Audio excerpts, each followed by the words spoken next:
Como será o futuro? Se você reparar, essa é uma das questões que movem o mundo.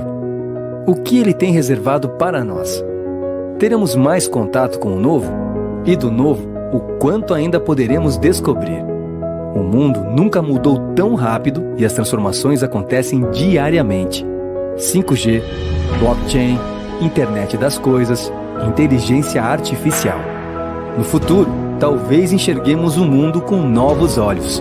Talvez encontremos novas formas de transmitir o conhecimento, com mais rapidez, com mais conteúdo. Não podemos prever, mas podemos fazer melhor. Podemos começar a construí-lo agora, no presente. Desde 2005 nos preparamos para isso, antecipando tendências, inovando, aperfeiçoando soluções e nos transformando todos os dias, para acompanhar as mudanças desse mundo em constante movimento. A excelência é a nossa essência. A flexibilidade, uma ferramenta.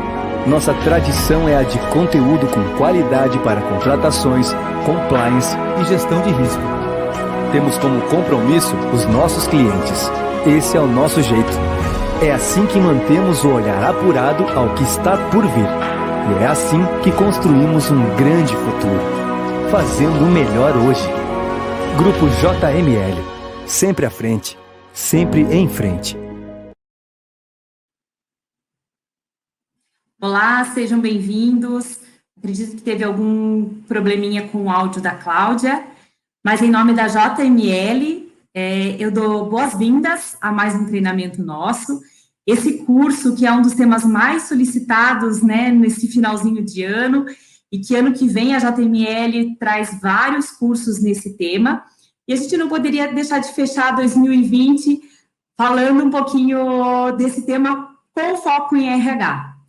Então, eu dou boas-vindas a todos e chamo os professores Andresa e o professor Sandro para aprofundarem nesse tema aqui conosco. Nós temos esse tema também, ano que vem, um curso mais aprofundado, que vocês conseguem enxergar aí dentro do portal, embaixo, mais informações. Abaixo também desse link aqui da live, vocês têm um fórum. Então, eventualmente, quem tiver interesse de mandar alguma pergunta, os professores vão tentar responder alguma coisa ainda nessa live. Bom evento para todos. Obrigada.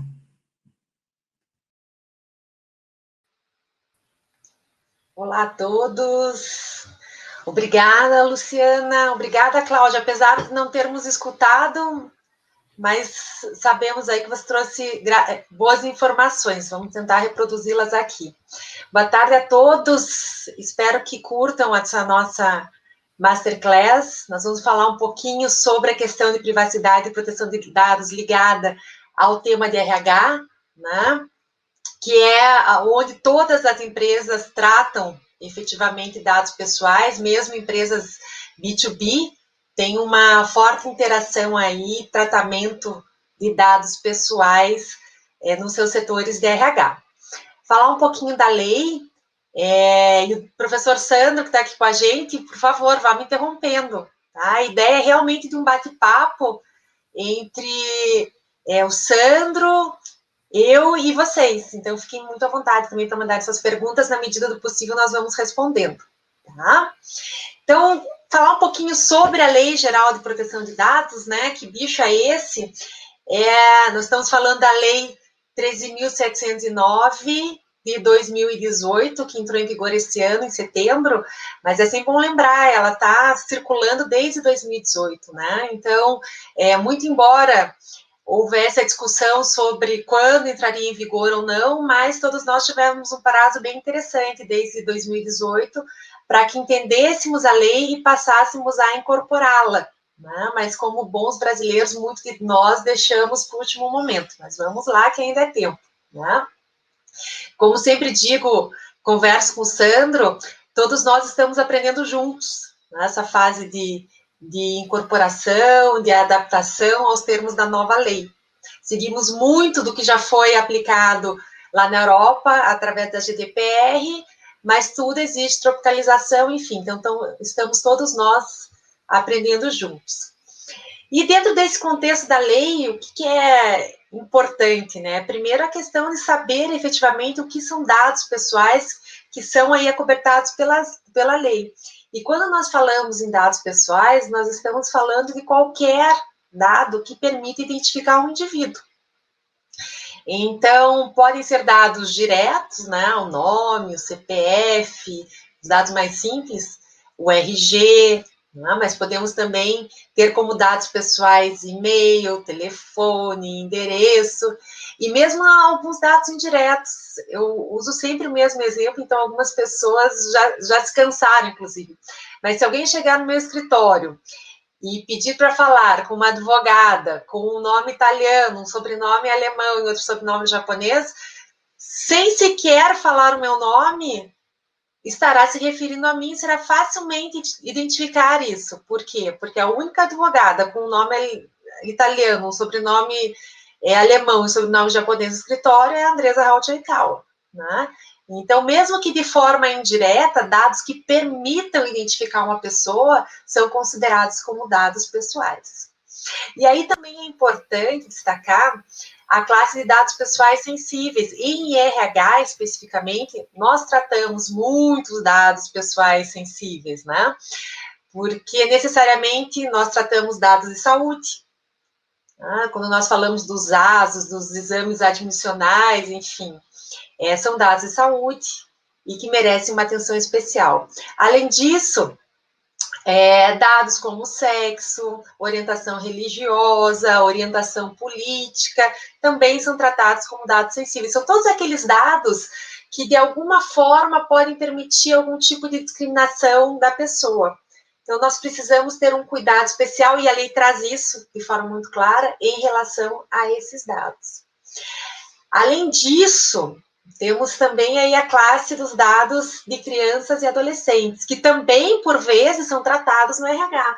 Né? Quando nós falamos de dependentes, vamos lá registrar os dependentes do colaborador. Nós poderemos estar tratando dados de crianças e adolescentes, que também são uma classe especial de dados e merecem uma atenção especial na Lei Geral de Proteção de Dados. E, pessoal, o que é esse tratamento de dados pessoais, né? Será que é só coleta? Será que é só o armazenamento? Não. Toda a linha, desde a coleta até o descarte do dado, é considerado como tratamento de dado pessoal. Então, nós temos a coleta, nós temos o armazenamento, nós temos a possibilidade da forma legal de alteração, complementação desse dado. Nós podemos transferir esse dado dentro da empresa ou a terceiros, né? Podemos ter também a transferência internacional de dados. Em RH, isso também, em algumas empresas multinacionais, isso é muito comum, né? Porque a empresa ela tem lá o seu plano de cargos e salários, e isso é discutido internacionalmente. Então, por vezes, esses dados são enviados para a matriz, né? Ou seja, a matriz brasileira também encaminhado para cá, enfim.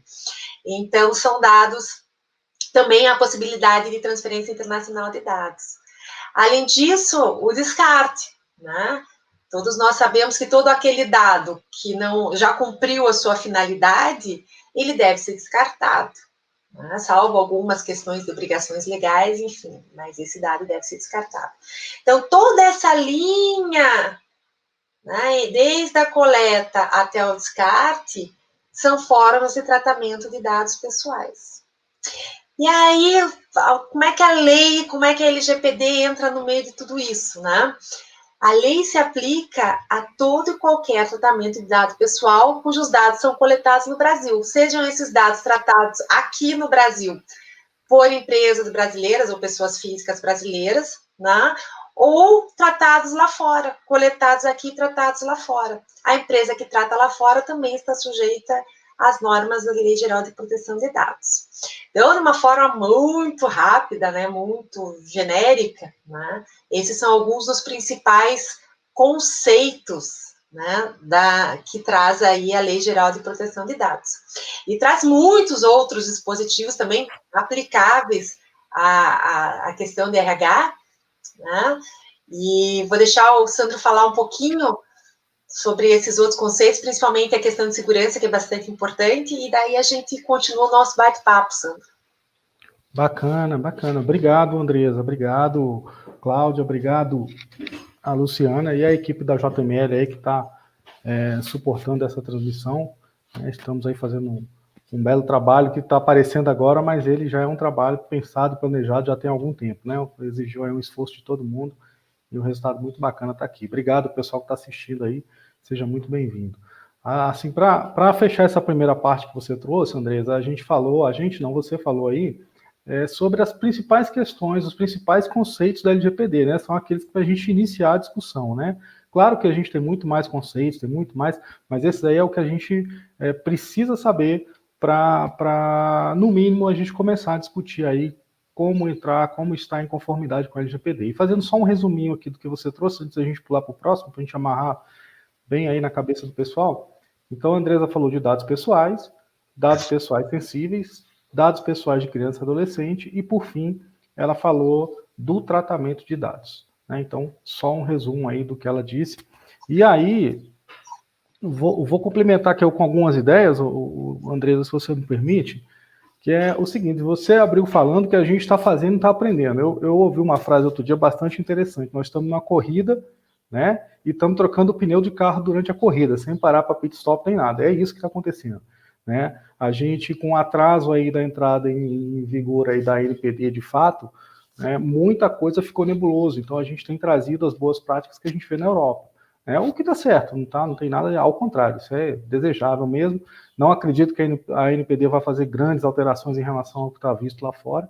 A LGPD, em comparação com a GDPR, que é a irmã nossa, a irmã mais velha, né, é a lei de privacidade da Europa, ela é mais completa nesse sentido, né, ela detalha mais essa parte técnica. A LGPD preferiu deixar isso a encargo da NPD, e aí é um dos prejuízos que a gente tem de não ter ainda a autoridade nacional funcionando ainda, né, mas está em vias de, acho que ano que vem ela começa a entrar em produção de verdade, em operação de verdade, né, alguns conselheiros já estão nomeados, né, então vamos para torcer, para que tudo funcione, porque inclusive a NPD tem uma função fundamental que é de conscientização, né, conscientizar a população, as empresas, a sociedade de um modo geral.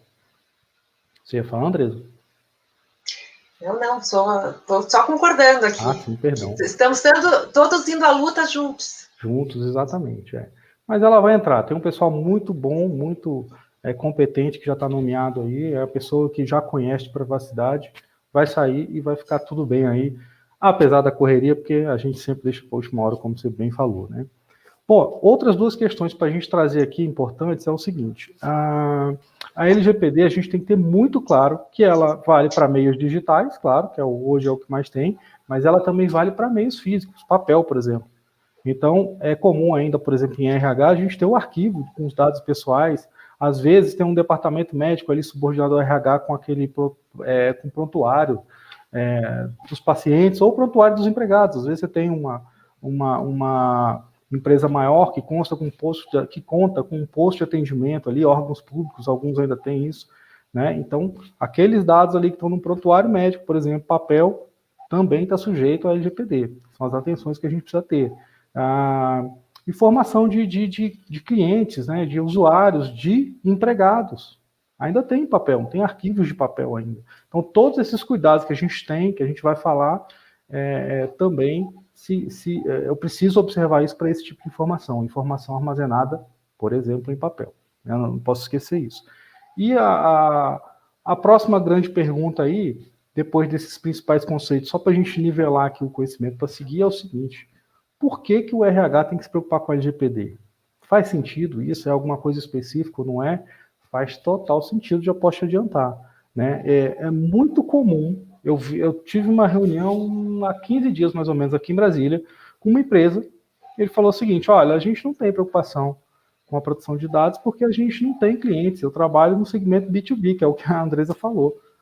Tá ótimo, beleza. Então, você não tem preocupação com a LGPD em relação a clientes, porque você não tem cliente direto, cliente como a gente está acostumado a ouvir. Mas você tem empregados? Você tem funcionários, colaboradores? Não, tenho alguns. Tem o pessoal que faz aqui a administração do prédio, tem o pessoal que faz a limpeza. Ah, então tá. Você tem contrato com terceiros que fazem, por exemplo, terceirização de serviço? Essa limpeza é terceirizada, é própria? Não, é terceirizada. Tem dados pessoais tramitando aí. Então você sim, deveria estar preocupado com o LGPD, claro, não com viés de cliente, de usuário, mas com viés interno, viés de empregador que você é. Né? E aí, talvez, que eu me lembro aqui, provavelmente a área que tem a maior quantidade dispersa por essas 3 categorias que a professora Andresa trouxe. Dados pessoais sensíveis e dados pessoais de criança e adolescente. Por que isso? Porque a gente tem, é comum você ter lá o jovem aprendiz, por exemplo, né? Ou estagiários de ensino médio ou nível superior que são ainda menores de idade. Né? Então, faz total sentido a gente falar de privacidade, de proteção de dados, de LGPD para o RH. Não tenho visto aí esse alarme ainda na cabeça das pessoas. Estou muito preocupado em negócio, estou muito preocupado em cliente, mas o B2B e o RH estão meio de lado mesmo, pelo menos nas conversas que eu tenho ouvido, nas conversas que eu tenho participado. Né? Sandro, só para complementar, nessa jornada... Eu ia isso mesmo, Andresa, se você tinha alguma coisa a complementar. Nessa jornada de LGPD, nos últimos 2 anos, a gente tem visto muito isso, né? Inclusive, eu vi uma pesquisa recente do Serasa Experian que mostra isso também, que 75% da população tem pouco conhecimento ou quase nenhum conhecimento sobre Lei Geral de Proteção de Dados ou sobre privacidade e proteção de dados, e isso está refletido dentro das empresas, né? E muitas empresas pensam que a LGPD ela veio para tratar questões de e-commerce, por exemplo. Né? Então, além de ser só meio digital, de e-commerce, e não é isso. Né? Mesmo as empresas de e-commerce, elas tratam dados também dentro do RH. Então, a gente tem que ter muito cuidado com isso, e o nosso papel, né, além, claro, de treinar pessoas sobre todos os aspectos da Lei Geral de Proteção de Dados nas atividades do RH, mas é chamar atenção para isso, né? Que é muito importante, eu diria assim, é o pulmão sensível da empresa em termos de proteção de dados e privacidade. Então, vamos parar com essa história. LGPD veio só para regular empresas que trabalham no mundo digital. Não é verdade. Né? E o que a gente vê muito também, você falou dos arquivos físicos, enfim, a gente vê muita empresa, nós que somos mais da velha guarda ainda, em que se anota muita coisa em papel. Eu tenho a minha agendinha aqui, eu anoto muita coisa na agendinha. E ali, por vezes, tem dados pessoais também, então a gente tem que ter o cuidado. Né? Eu acho que, além, claro, de trabalhar essa questão de recursos humanos, tudo parte de uma conscientização de cada um de nós, indivíduos, enquanto titulares de dados, e aí eu trago alguns outros conceitos, né? Mas enquanto titulares de dados que somos, porque quem é dono do dado é o titular do dado, ponto. A lei deixa isso muito claro, né? Isso é um conceito hoje mundialmente adotado, mas também é a questão do que é feito, né, com os nossos dados, e aí trazendo outros conceitos, pelo controlador e pelo operador de dados. Lembrando que dentro da empresa, todos nós somos operadores de dados. Né? O controlador, a empresa, ela tem o poder de decisão sobre o que será feito com os dados, mas quem opera é quem está ali embaixo na cadeia, sejam os seus colaboradores, sejam terceiros por ela contratados, né? Então, nós temos que ter essa consciência de proteção de dados como titulares de dados, mas também com operadores. Lembrando que o operador também tem responsabilidade. Né? Então, se der alguma coisa errada, quem vai responder perante o titular de dados é a empresa, perante a Autoridade Nacional é a empresa. Calma lá. O operador de dados também tem responsabilidade. A empresa pode buscar essa responsabilidade do operador. Né? Então, mais uma vez, chega. Né? A LGPD não veio só para e-commerce, ela veio para todo mundo, para todas as instituições públicas ou privadas que tratam dados pessoais, mais uma vez, lá de ponta a ponta. Né? Então, é muito importante a gente construiu esse entendimento, né, da importância da privacidade e da proteção de dados para RH diante da experiência com as empresas, né? Porque ficava ali, primeiro não se aplica a mim, porque eu não sou da área digital, né? E depois, poxa, mas o RH, mas todo mundo que eu contrato já sabe que eu vou tratar os dados, enfim, não é bem por aí, né? O que você acha, Sandra? É por aí? É ou não? É não. Assim, provavelmente, para a maior parte das organizações, especialmente as organizações públicas, aí, a base de dados de colaboradores, dependentes dos colaboradores, provavelmente é maior do que a base de clientes. Né? Do tanto de gente que entrou, saiu, foi, vai, filho, pai, mãe, dependente. Né? Então, essa é uma base extremamente sensível. E ela está hospedada na TI, assim como as outras dos seus clientes. Ela pode vazar do mesmo jeito, ela tem a mesma possibilidade de vazamento, por exemplo, tem os mesmos riscos de vazamento do que os dados de cliente ou quaisquer outros dados. A gente acompanhou aí nas últimas semanas a quantidade de vazamento de dados que teve e o foco, em geral, em grande parte desses vazamentos, era dos colaboradores internos. Né? Daí a grande preocupação com dados de RH. Às vezes a gente está muito focado em dados de negócio, que é natural, né? Mas a gente deixa de lado um pouco esses dados pessoais dos nossos colaboradores. Né? E a gente tem uma listagem enorme de obrigações aí em relação a esse dado. Né? Quem trabalha com RH especificamente sabe. É dados de INSS, é dados de FGTS, é dados de seguro disso, é dados de imposto daquilo, é dados... Né? Eu fiz uma listagem esses dias, eu vou trazer daqui a pouquinho. Né? Eu vou abrir daqui a pouquinho e eu vou tentar ler, talvez eu consiga até mostrar aqui na câmera compartilhada, que a gente não fez esse teste antes, né? Porque quem sabe faz ao vivo, né? Inventei isso agora. Mas eu vou mostrar para vocês aqui a quantidade de informação que a gente tem que guardar do colaborador. Então, assim, realmente não é brincadeira, é um caso sério, e é essa a necessidade que a gente percebeu e está trazendo aqui para vocês para discutir sobre isso abertamente, porque pouco se tem falado em relação à proteção de dados de RH. E aí vem uma questão também de extrema importância, ainda dentro dessa, de vale a pena ou não, precisa ou não cuidar dos dados do RH, né? Que é... Oh, meu Jesus, eu acabei de lembrar, acabei de esquecer. Ficar velho tem desses problemas, pessoal. Mas deixa eu aproveitar, então, Sandro. Você está falando da tua listinha, né, de dados que são tratados, enfim. Isso. E a pergunta que a gente sempre faz, e cada um dos operadores de RH deve fazer, será que todos esses dados são efetivamente necessários? Excelente. Né? Então, quando a gente volta um pouquinho lá na lei e fala dos princípios da lei, e que são importantíssimos, né? O princípio da finalidade, para mim, eu diria que é o crucial, né, de todo esse processo, porque para todo tratamento, eu devo ter efetivamente uma finalidade. Além da finalidade, outro princípio também basilar, a necessidade. Eu só posso tratar os dados necessários para o cumprimento daquela determinada finalidade. E será que nesse mundo de RH eu estou fazendo isso? Né?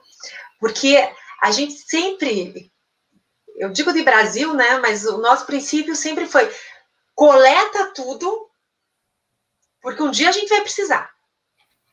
Né? E não é mais assim. A lei mudou isso, a lei veio para mudar isso. Né? Hoje eu posso coletar aquilo que efetivamente eu vou utilizar dentro de uma finalidade pré-determinada. Isso tem que ser muito transparente para o titular dos dados, para a própria autoridade nacional. Então, a pergunta que fica e a reflexão que cada um de nós deve fazer é se realmente essa montoeira de dados que nós coletamos, essa lista imensa aí do Sandro, será que realmente esses dados são necessários para o cumprimento dessa finalidade ou daquela finalidade? Né? Então, isso é uma reflexão muito importante. Né? E, além disso, lembrando sempre que não há tratamento de dado legalmente permitido sem finalidade, sem necessidade e sem base legal adequada. Né? Então, se eu estou tratando um dado sem esses elementos, alguma coisa tem de errado. Então, para, né? E mais uma vez mostra a importância da análise aí do RH. Vamos repensar, e aí a gente retoma, né, de forma correta. Lembrou, Sandro? Lembrei. É a questão de coletar o mínimo necessário, né, Andrés? É o mínimo de dados que você precisa para prover aquele serviço ou para executar aquele processo que você está fazendo, né? No caso aí de gestão de pessoas, gestão de RH, é a quantidade mínima de dados. O que eu ia falar aquela hora que eu esqueci foi o seguinte: agora eu tive um ar aqui de rejuvenescimento e me relembrei que eu ia falar. Era o seguinte: o mercado fala muito em duas vertentes aí da LGPD. Ou normalmente é um problema do jurídico, ou normalmente é um problema de TI. Né? Algumas já evoluíram e já têm falado que é um problema de jurídico e de TI. Ok, mas na verdade, para mim, nenhum desses aí é verdade. Né? De fato, para mim, nenhum desses é verdade. Não é um problema de TI, não é um problema de jurídico, não é um problema da TI e do jurídico. É um problema da organização como um todo. Para mim, a LGPD é o maior desafio dos últimos tempos para as organizações, sejam públicas, privadas, economia mista, não importa. É um desafio enorme. E o maior desafio é justamente esse, é a organização andar junto, quebrar os silos organizacionais, né, e ter uma visão holística da coisa. Então eu preciso que o pessoal de RH entenda a importância e os benefícios de estar em conformidade com a LGPD, porque tem benefícios, né? Entenda que também eu preciso andar junto com o jurídico, sim, não posso abrir mão do jurídico nesse momento, porque eu tenho que estar em conformidade com a lei. Né? Quem entende melhor dessa questão de conformidade legal é o jurídico dentro da empresa, não tem como duvidar disso. Né? Mas eu também dependo de ferramentas e processos de TI. Né? Eu dependo para executar algum trabalho desse da LGPD, e aí eu não vou falar qual trabalho, porque depende muito de cada empresa. Né? Pode ter ferramentas, tem ferramentas variadas aí que pode te ajudar, depende do contexto de cada organização. Mas eu tenho que andar, então, a organização como um todo. Esse é o maior desafio. É colocar todo mundo para falar a mesma língua, para andar junto, para caminhar junto, né, da LGPD. Eu consegui minha listinha aqui, deixa eu compartilhar aqui só para vocês entenderem. E é específica de RH, tá, pessoal? Isso aqui eu levantei, deve ter uns 10 dias, mais ou menos, que eu finalizei. Eu vou mostrar aqui, já estou compartilhando aqui.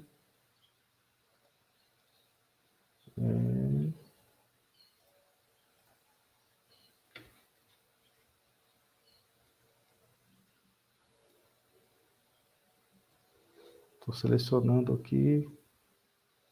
Vai a tela inteira. Eu estou compartilhando o arquivo do Word, mas ele não trouxe. Pronto. Vocês que estão me vendo aí, vê se apareceu, por favor. Ele não aceita compartilhar o Word? Acho que agora vai. Vocês estão vendo? Consegue ver? Ainda não, deve ser muito grande essa lista. É uma janela no Word, mas é uma lista grande. Tá vendo, não? Eu não. Então eu posso ler aqui, para a gente não ter problema. Deixa eu tentar, vou parar o compartilhamento e tentar de novo. O Sandro que é o professor da área de tecnologia, hein? Pois é, para você ver. Ó, vou compartilhar de novo.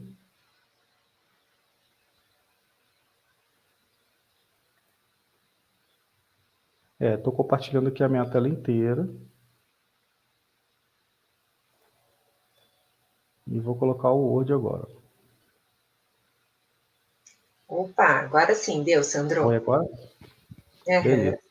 Olha que interessante, olha. E eu já tenho, inclusive, você estava falando aí em eliminação dos dados, né, Andrés? Eu já tenho, então, um tempo estipulado por alguma legislação, e aí eu não entrei no detalhe da legislação aqui, que já te fala o tempo mínimo que você precisa reter esses tipos de dados. Olha só que interessante.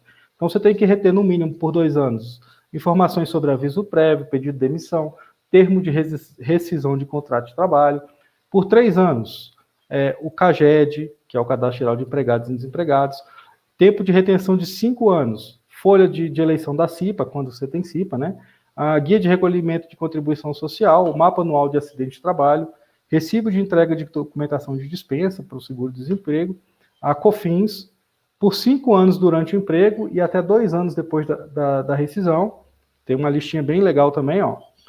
acordo de compensação, acordo de prorrogação, autorização para desconto não previsto em lei, solicitação de abono de férias, recibo de entrega do vale transporte, atestado médico, recibo de adiantamento salarial, gozo de férias, pagamento de salário, abono de férias, tempo de retenção de 7 anos, documentação sobre imposto de renda na fonte, tempo de retenção de 10 anos, comprovante de cadastramento no PIS/PASEP, retenção do INSS, comunicação de acidente de trabalho, a GPS, Guia de Previdência Social, a RAIS, lançamentos contábeis de contribuição previdenciária, salário e educação, recibo de pagamento de salário, pagamento de férias, pagamento de 13º, salário e família, bem como todos os documentos relacionados ao salário e família.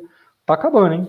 Tempo de retenção de 20 anos, perfil profissiográfico previdenciário, de 20 anos no mínimo, após o desligamento do empregado, os exames médicos, 30 anos, depósito do FGTS, a GFIP, a GRE, a UPPP, a ARE, a RFP, e o sistema de empresa de recolhimento do FGTS e de informações à Previdência Social, e, por fim, tempo de retenção indeterminado, contrato de trabalho, livro das atas da CIPA, livro de inspeção do trabalho e registro de empregados. Então, vou interromper aqui e vou voltar. Isso é para dar uma noção para a gente do tamanho da encrenca, né? Do tamanho do trabalho que a gente vai ter com o RH. E se a gente deixar isso para a última hora, vai ser mais complexo ainda, né? Então, eu tenho que entender todos esses processos de trabalho, onde cada um desses documentos que eu falei estão inseridos, como é que estão os dados desses documentos, onde é que eles estão armazenados, quais as proteções em cima desses dados, qual é a legislação que suporta essa retenção, né?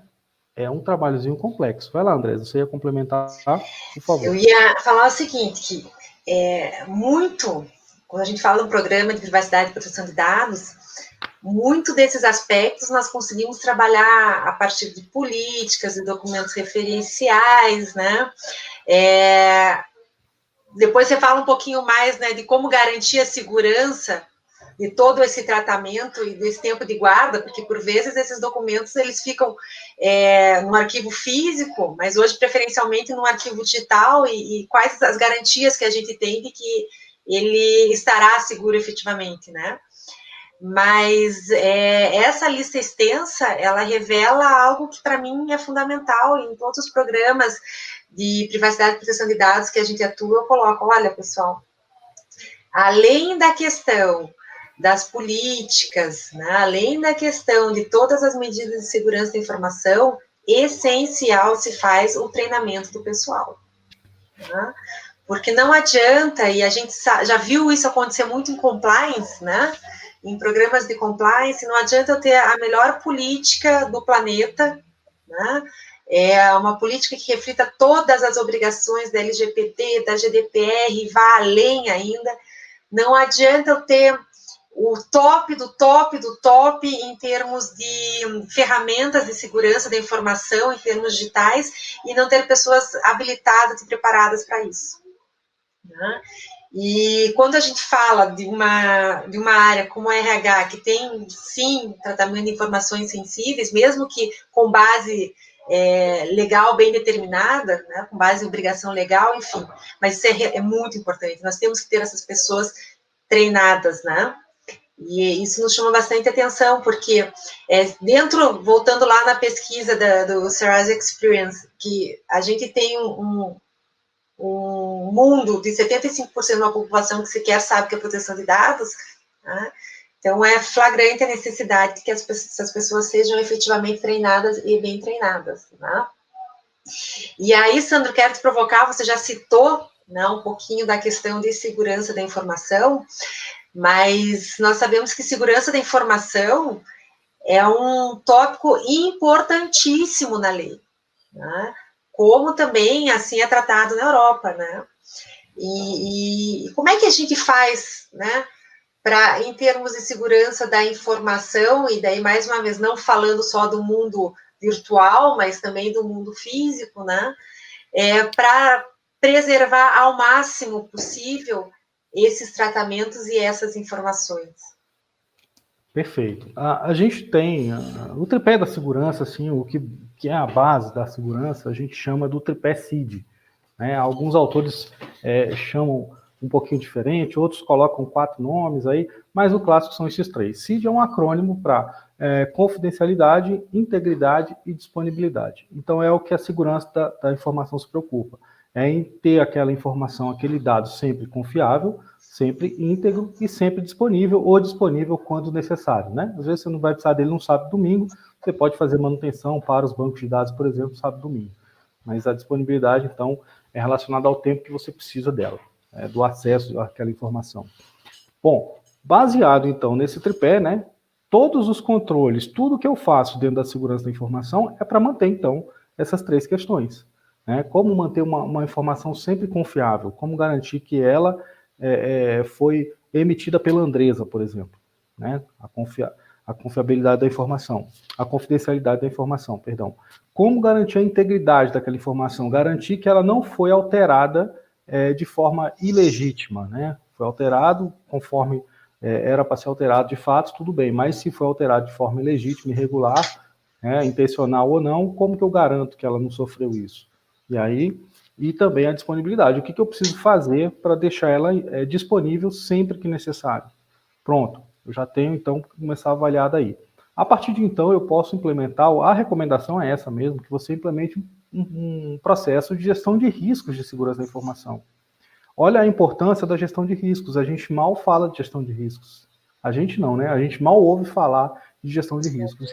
A gestão de riscos, ela é somente a base da segurança da informação, ela também está na Lei Geral de Proteção de Dados e ela é uma das principais ou a principal ferramenta de governança. Tudo isso eu estou falando também da LGPD. Olha que interessante. Por que gestão de riscos? Porque a segurança é o mundo.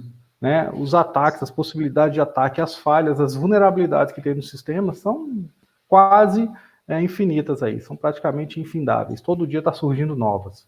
Né? Então, dentro dessa possibilidade, eu tenho que saber onde priorizar, porque os recursos são finitos, né? Eu tenho gente, eu tenho tempo, eu tenho dinheiro limitado, ao passo de que as ameaças e as vulnerabilidades tendem ao infinito, então eu preciso priorizar. A gestão de riscos ela é uma excelente ferramenta para isso, para priorizar dentre esses inúmeras vulnerabilidades e inúmeras ameaças, inúmeras falhas, inúmeros problemas que eu tenho, quais são aqueles que eu vou atacar primeiro. Então, eu vou te dar um exemplo. Um exemplo, eu posso fazer uma gestão de vulnerabilidades no meu ambiente. Posso olhar assim, tem a ferramenta para automatizar isso, mas vai depender do tamanho da tua empresa, do teu negócio. Se for uma empresa pequena, eu posso olhar lá, estação de trabalho tem o Windows instalado. Né? Estão todas corrigidas, estão todas atualizadas, tem todos os patches, todas as correções instaladas? Tem. Ponto. Uma ameaça já está resolvida. Essa aí, na verdade, é uma das principais ameaças que tem, vulnerabilidades que tem. Se eu deixar desatualizado, a maioria desses ataques que a gente viu foi por sistema operacional desatualizado ou alguma ferramenta desatualizada. Então, a primeira coisa que você tem que fazer é essa, tá? Inclusive, manter o seu parque atualizado. E daí eu vou instalando ferramentas. Eu não queria falar em ferramentas porque os nomes da TI são muito bonitos, né? São os nomes... Então, eu não queria falar em ferramentas, não. Mas, a partir daí, junto com a tua equipe de TI, você vai estabelecendo ferramentas. Olha, minha preocupação aqui são essas. Como é que eu resolvo? Então, minha preocupação é com acesso indevido. Eu quero garantir o acesso só para quem é do RH. A minha preocupação com esse documento, ele não pode ser alterado de forma nenhuma. Como é que eu vou garantir que isso aconteça? A minha preocupação é que esse documento aqui, ele é público, mas apesar de público, eu tenho que garantir também a integridade dele. Como é que eu vou fazer isso? A partir daí, a TI tem condições de trazer para você ou ferramentas ou procedimentos, ou os dois, que consigam atender essas suas necessidades. Mas tudo começa lá com a nossa gestão de riscos. Não sei se eu fui muito claro ou se eu fui muito nebuloso, Andresa, me diz aí, como é que foi essa informação? Queria complementar aqui, né, que quando a gente fala de gestão de riscos na área de segurança da informação, enfim, agora eu vou puxar para o meu ladinho aqui, tá, Sandro? Claro. Do lado jurídico da tela. A gente também, né, nós fazemos uma análise de risco e que, inclusive, dá margem muito contribui para a análise de risco de segurança da informação, que parte lá do mapeamento de dados, né, do data map. Isso é bem importante, porque Quando a gente está falando da foto da empresa em termos de privacidade e proteção de dados, nós precisamos saber exatamente que dados estão sendo tratados. Né? Ah, mas eu tenho uma ideia não funciona. Né? Eu preciso ter certeza do que está sendo tratado. E eu preciso ir no detalhe. Né? Eu preciso ir área a área, eu preciso ir pessoa a pessoa-chave, eu preciso identificar todos os fluxos e tratamentos de informação. Eu preciso identificar quais, de fato, são os dados tratados nesses fluxos. Né? E daí, a partir daí, né, trabalhar com algumas outras questões, como identificação de finalidade, da necessidade, enfim, trabalhar com a questão de minimização, para, então, fazer uma análise de risco bem apurada, né, para verificar as vulnerabilidades em termos de fluxos de tratamento. E aí a gente entra, assim, na questão de sistemas, na questão de tecnologia da informação e de busca de evitar, né, ou de mitigar essas vulnerabilidades digitais. Então, é muito importante, é um papel, eu acho que todo mundo que está trabalhando com, ou está buscando informações sobre a LGPD, privacidade e proteção de dados, tem lá uma informação sobre o mapeamento de dados, ou data mapping, ou risk assessment, ou mapeamento de riscos, né? Que parte sempre desse mapeamento de dados. Então, é muito importante que se tire essa foto, né? Essa foto inicial dos dados que são tratados, os fluxos de tratamento, quem trata, por que trata, para que trata, o que trata, né? Para se iniciar um programa, né, de governança em privacidade e proteção de dados. Isso é o marco zero, né? Eu diria o seguinte, não é o marco zero, é o 2, porque primeiro você tem que convencer a estrutura inteira da organização que isso realmente é importante. E isso passa pela autogestão, mas passa muito pelo RH também. Porque o RH que deverá ter essa ação de forma geral com os colaboradores. Ah, mas isso é função do DPO. Poxa vida, mas quem tem a gestão de recursos humanos não é o RH? Né? Então, o DPO, sim, ele será importante, o encarregado de dados será importante, mas numa ação conjunta com a RH de sensibilização. Por quê? Porque essa sensibilização deve ser de ponta a ponta. Né? Deve ser desde lá da recepcionista até o presidente da empresa. Então, muitíssimo importante. Então, eu diria que depois dessa sensibilização, o mapeamento de dados. Muitíssimo importante. Lembrando que é, sim, o segundo passo, né, para a gente começar a estruturar um programa de privacidade e proteção de dados, aí eu estou falando da empresa como um todo, não só do RH. O RH, como área da empresa, será analisado também, né? Terá os seus fluxos determinados, os dados que são tratados são imensos, a lista do Sandro mostrou ali, né? Mas a gente tem que ter tudo isso bem determinado, né? Então, quem são as áreas, enfim, o mapeamento. Só que esse mapeamento não é estático, ele é o marco, o segundo passo, mas não é estático. Né? E aí a importância, mais uma vez, do olhar de todos os que participam do tratamento de dados para a sua importância. Por quê? Essa foto ela tem que ser tirada de tempos em tempos. Como, quando a gente fala de segurança da informação, e aí me corrija, Sandro, isso tem que ser olhado sempre. Né? Ah, não, eu vou implantar aqui uma ferramenta de antivírus, deixa lá. Mas, como você falou, as vulnerabilidades aumentam dia a dia, né? Ou, melhor, as ameaças aumentam dia a dia e vão criando essas vulnerabilidades. E, da mesma forma, em relação ao mapeamento, esse mapeamento não é estático. E outra questão, a empresa é dinâmica, os processos são dinâmicos, novas linhas de negócio podem surgir, com novas linhas de negócio entram novas pessoas e talvez novos fluxos de tratamento de dados. Então, eu preciso estar atento a isso. Né? Eu preciso fazer de tempos, revisitar aquele mapeamento ou refazer o mapeamento de tempos em tempos. Isso é muito importante. Né? Então, quando a gente fala de gestão de riscos, né, primeiro eu preciso ter bem a foto clara de tudo aquilo que eu realmente faço, que eu trato, né, para então avaliar riscos e daí trabalhar com o plano de ação para mitigar esses riscos. E esse plano de ação também é algo que o pessoal acha que a gente vai chegar lá na empresa, opa, Fizemos mapeamento de risco, desenhamos as políticas, implementamos as medidas de segurança de informação. Beleza. Estamos de acordo com a lei, acabou? Não, né, pessoal? Isso realmente é um processo contínuo. Essa gestão de riscos é contínua, né? Mesmo porque os riscos mudam, né? O que você acha, Sandro? Não, é isso. Você trouxe a informação muito interessante que é do mapeamento do fluxo de dados. Só deixar bem claro aqui para o pessoal, né? O mapeamento do fluxo de dados, ele é mais ou menos assim, eu vou simplificar aqui para a gente não tomar muito tempo, mas é você conhecer de fato como é que você coletou um determinado dado. Então, o dado de empregado, por exemplo, quem coleta, como que coleta, onde que é feita essa coleta, quem são os responsáveis, como é que ela está armazenada, onde que ela está armazenada aí na sua instituição, se ela passa para outra empresa, se ela passa para outra unidade, né? Então, você vai fazer o caminho inteiro daquele dado. Você só conhece os problemas quando você enfrenta e quando você analisa essas questões. Então, o mapeamento é também para isso, é para você de fato conhecer. E eu vou trazer umas pinceladas interessantes, Andresa. Por exemplo, imagine aí que você tem um processo todo mapeado, bonitinho, na sua empresa, do dado de colaborador, né, de cadastro de empregados, vamos colocar assim, tudo bonitinho, perfeito.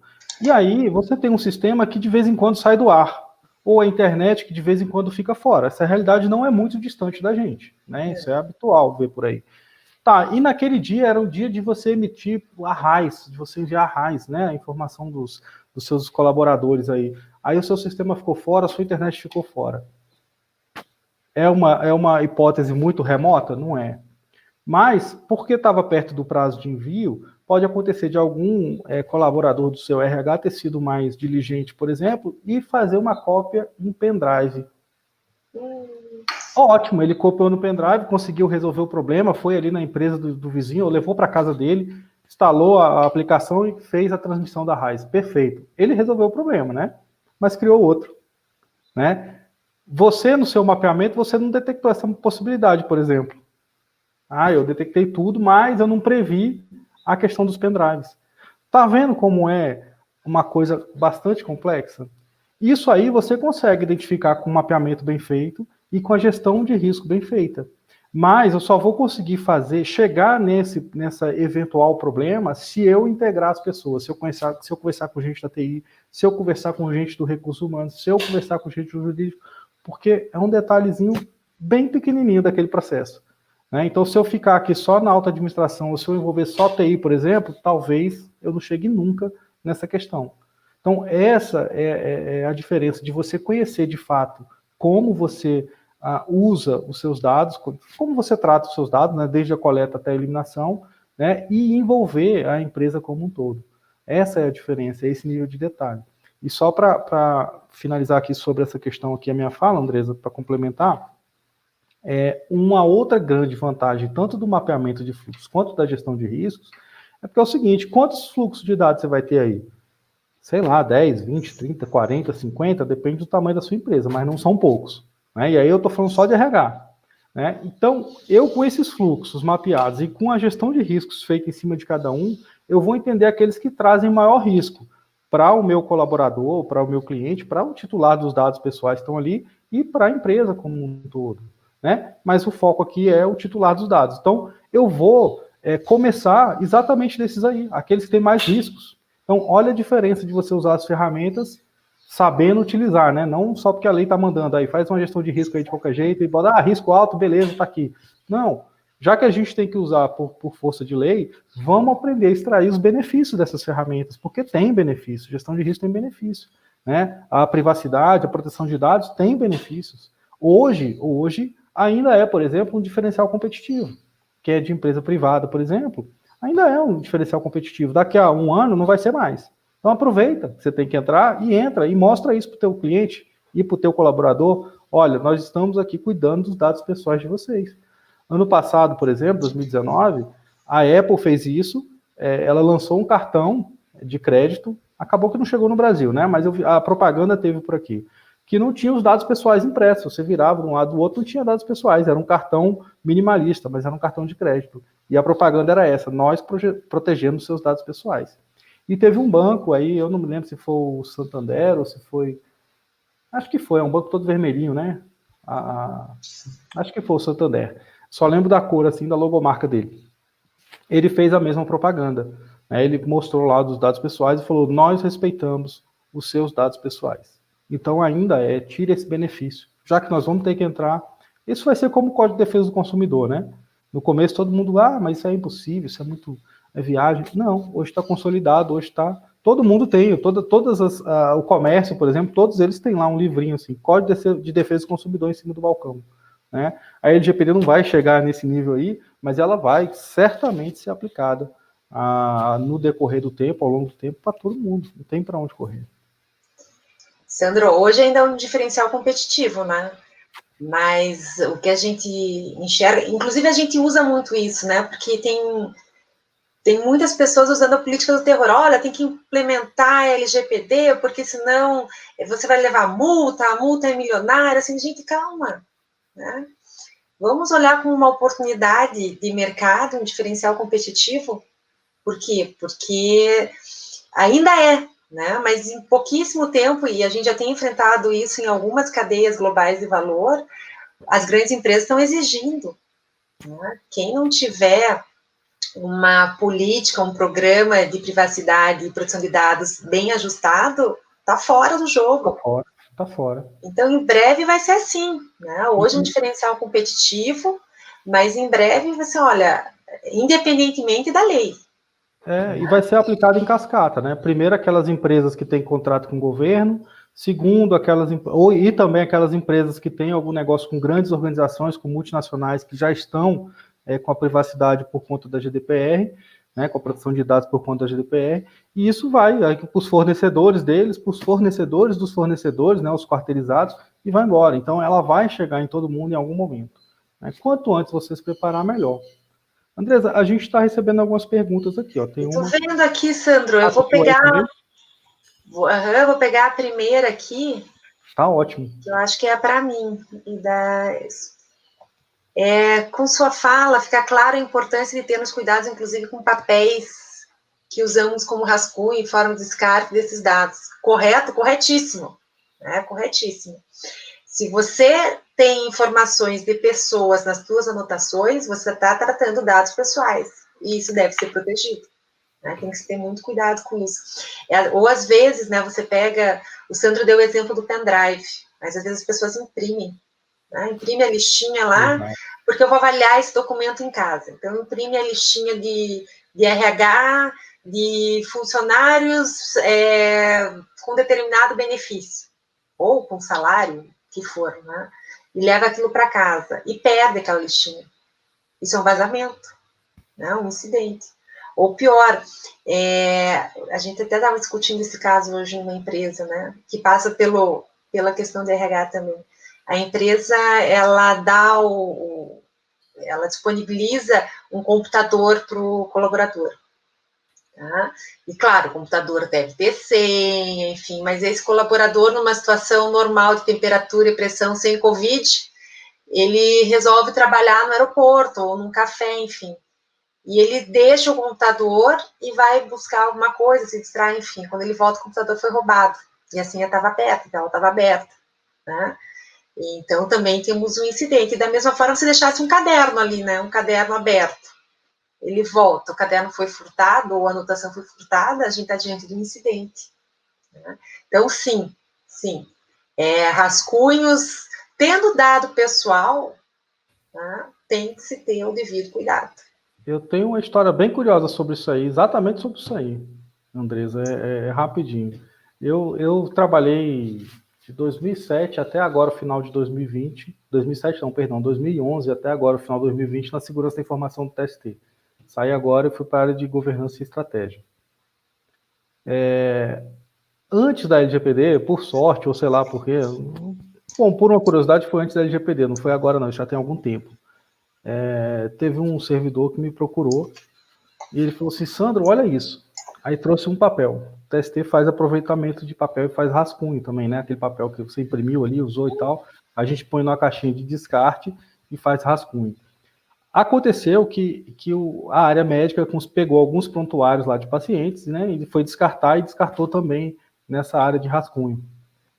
para fazer o rascunho. O pessoal que faz, coletou aquilo ali e transformou em bloco de anotação.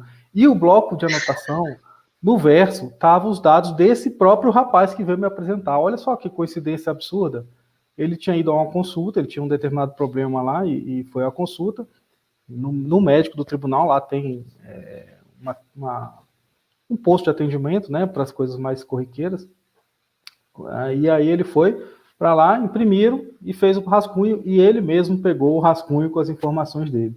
E aí ele pegou isso e foi lá me mostrar. E aí, na época, a gente tentou falar com o pessoal, com a diretoria de saúde, né, e aí a gente fez uns procedimentos ali para que isso não se repetisse. Então, olha, você vai ver aqui, se o dado tem informação pessoal, não descarte, né? Você elimina mesmo, queima, rasga, picota, bota no triturador de papel aí, dá um jeito, dá teus pulos aí. Né? Isso é um fato, isso aconteceu, eu vi acontecer. Então, não é uma coisa tão absurda quanto parece. E você imagine se esse funcionário está mal intencionado, né?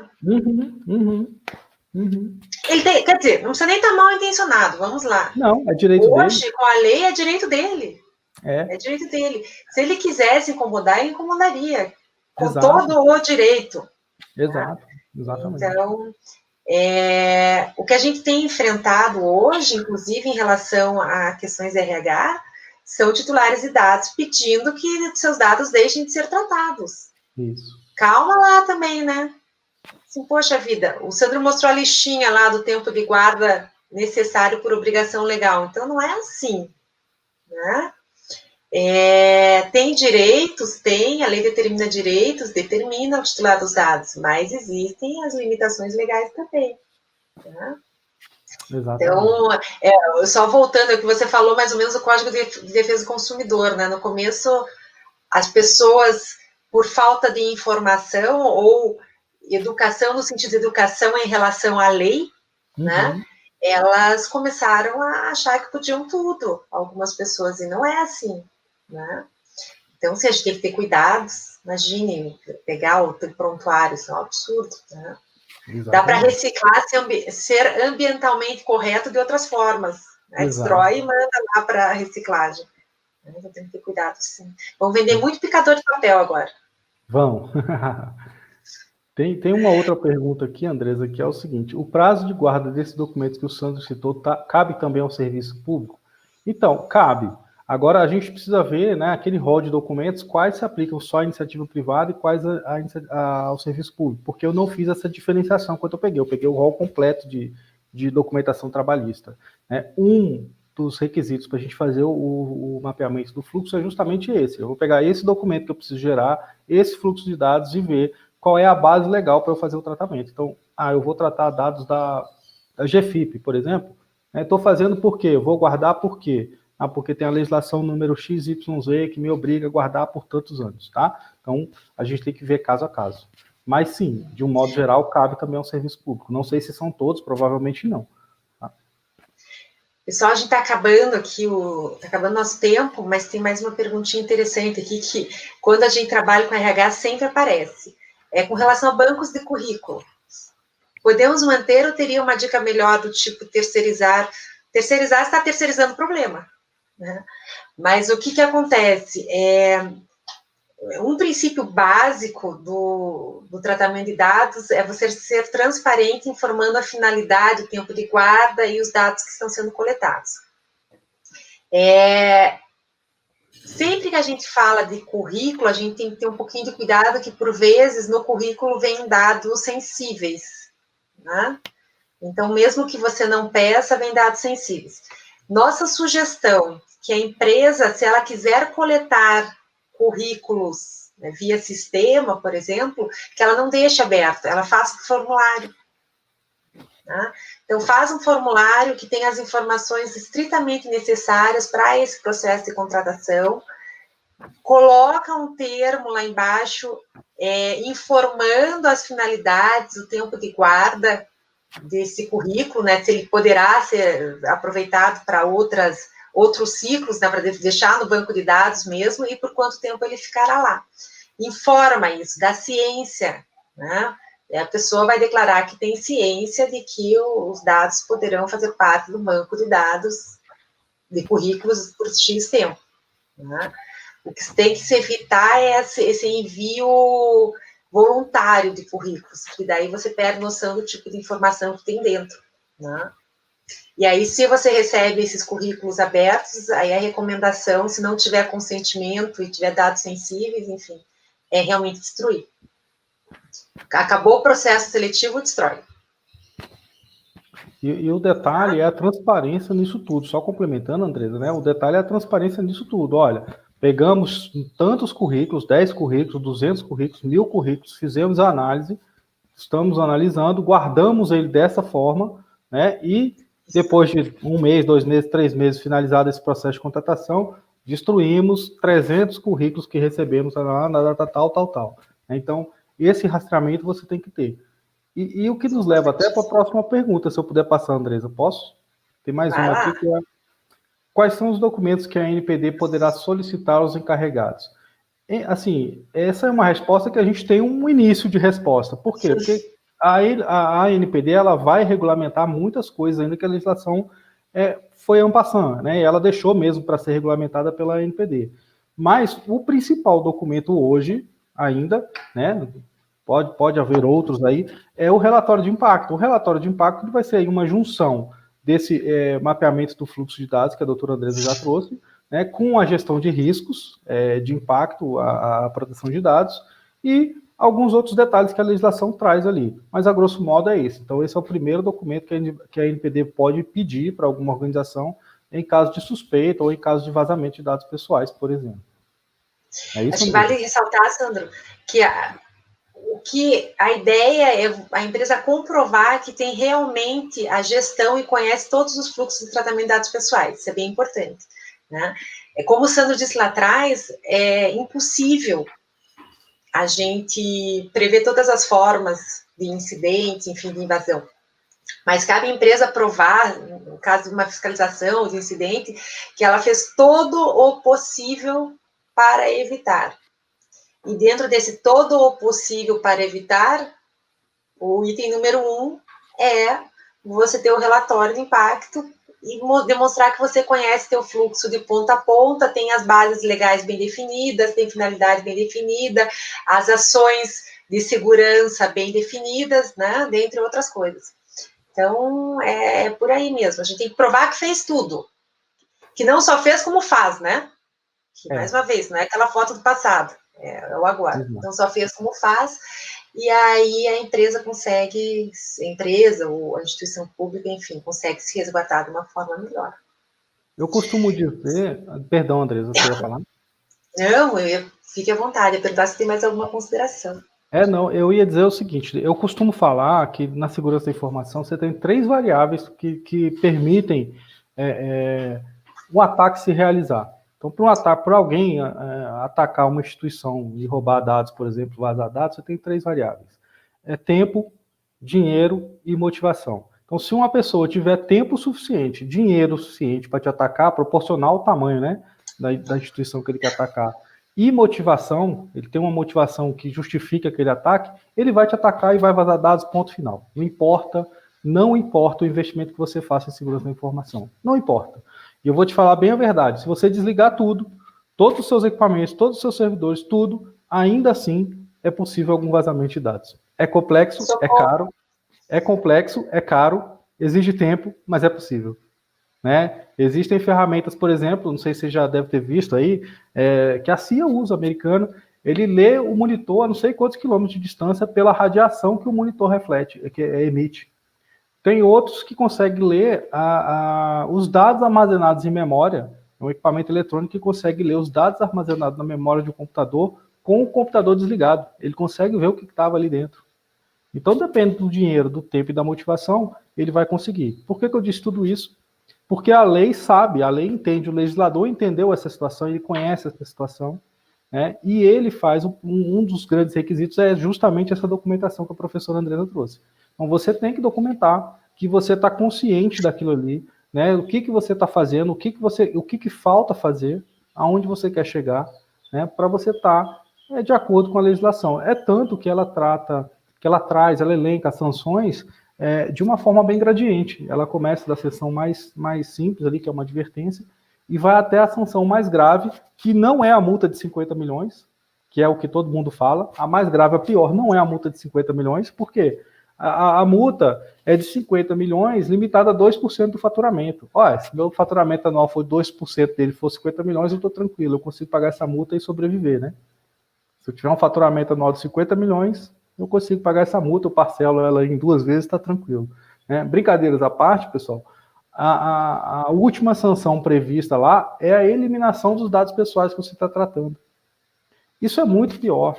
Né? Antes dela, por exemplo, pensa que não é uma sanção, mas pensa no dano à imagem que você pode ter, que a sua empresa pode ter. Né? Ó, vazou dados, meu Deus, o cara não estava cuidando direito daquilo ali, como é que eu vou colocar meus dados lá naquela empresa se ela não cuida dele? Isso pode te levar à falência, assim como a eliminação dos dados. Imagina o Uber com os dados bloqueados, os dados pessoais. Ele não consegue mais achar os motoristas, não consegue mais achar os passageiros, não consegue fazer cobrança, acabou o Uber. Né? Então, a legislação ela entende essa questão de que a segurança é complexa, de que não existe segurança absoluta, né? E ela coloca as multas graduais, gradativas ali, as sanções, perdão, gradativas, para justamente entendendo essa situação. É isso aí, o pessoal só olha, ele olha primeiro na multa, né? O que eu falo sempre, tem outra questão, né, gente? As multas passam a ser aplicadas em agosto do ano que vem, mas a lei está em vigor, então se o titular dos dados quiser hoje entrar com uma ação, ou o Ministério Público, como o Ministério Público do Distrito Federal falou que ia agir ferozmente, e tem agido ferozmente em relação à LGPD, né, pode acontecer a qualquer momento, a lei está em vigor. Nós tivemos a Cirela, que foi a primeira empresa a ser multada baseada na LGPD. Né? Então, os fatos foram ali baseados no que diz a LGPD, né? Mas a multa aí já veio no Código Civil, no Código de Defesa do Consumidor, já foi baseado em outras leis. Mas a tese para a emissão dessa multa foi usando a LGPD. O que a empresa fazia? Ela é uma empresa de engenharia, vendia apartamentos e repassava os dados do cliente para vendedores de imobiliário, de televisores, sofás, etc., para que ele entrasse em contato e vendesse, né? Ou oferecesse os produtos dele. Está transferindo dados pessoais sem o consentimento e sem o conhecimento do titular dos dados. Tomou uma multa que foi pequena, se não me engano foi R$10 mil pela usuária que reclamou, mas mais R$300 por dia. Sim, não me recordo exatamente os valores, mas foi uma multa irrisória. Mas foi a primeira já baseada mesmo na LGPD. Só a multa que seguiu aí a outra legislação acessória que a gente tem. Sandra, a gente está chegando ao final desse bate-papo, mas nós teremos um tempo bem bacana para discutir com todo mundo que está aqui, né, no curso, que será promovido pela JML. Será um prazer tê-los conosco, né, fazendo esse bate-bola. E como o Sandro disse, não adianta só o jurídico, não adianta só a segurança da informação, a gente precisa, de fato, dessa visão holística, né, e com RH não é diferente. Então, da minha parte, Sandro, queria agradecer a todos os presentes, a JML pela oportunidade, né? Te agradecer por essa companhia nesse bate-papo. E deixo a palavra com você. Show de bola. Eu gostei bastante aqui, a gente já trabalha junto há algum tempo, já tem essa dinâmica, essa facilidade aí entre nós dois. Espero que a gente tenha conseguido aí trazer questões importantes da LGPD relacionadas ao RH. Espero que as pessoas saiam daqui melhores do que entraram, com mais conhecimento do que entraram. E conscientes, né, da responsabilidade que tem o RH agora também com proteção de dados pessoais. Né? Obrigado, Andresa, obrigado a todo o pessoal da JML, obrigado a você que está aí nos assistindo. E vamos aí, tem o nosso curso aí específico para RH que vem no início do ano que vem. Obrigadão, pessoal. Até. Grande abraço.